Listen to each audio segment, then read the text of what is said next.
We're in Moscow tonight. We're here to interview the president of Russia, Vladimir Putin. We'll be doing that soon.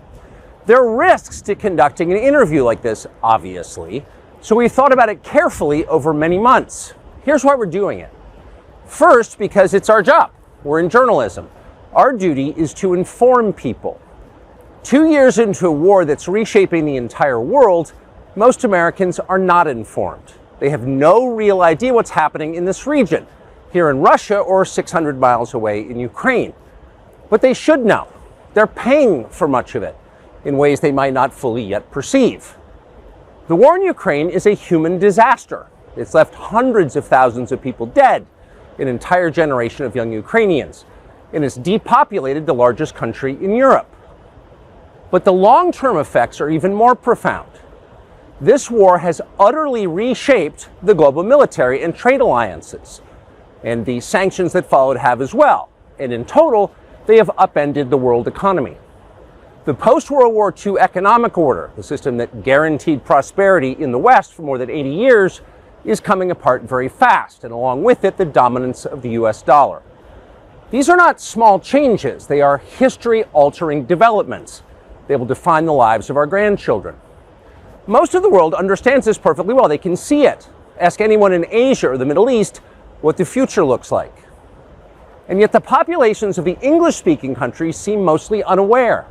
They think that as nothing has really changed. And they think that because no one has told them the truth. Their media outlets are corrupt. They lie to their readers and viewers. And they do that mostly by omission.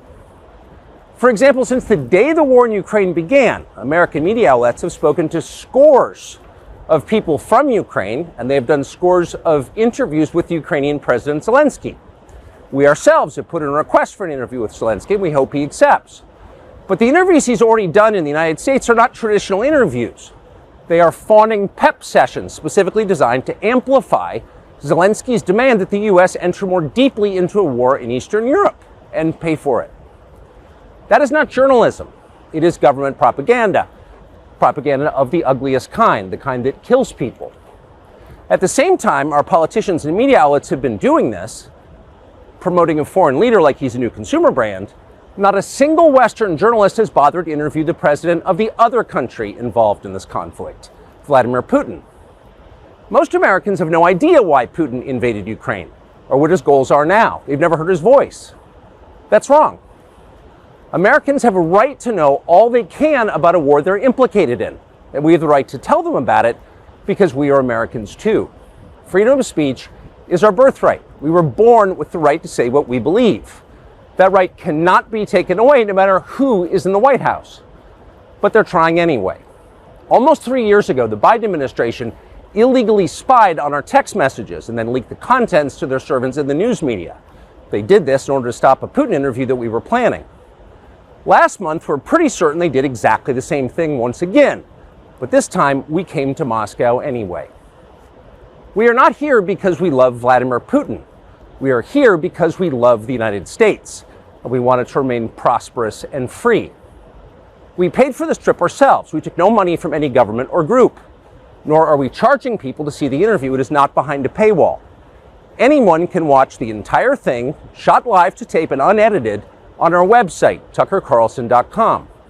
Elon Musk, to his great credit, has promised not to suppress or block this interview once we post it on his platform, X, and we're grateful for that.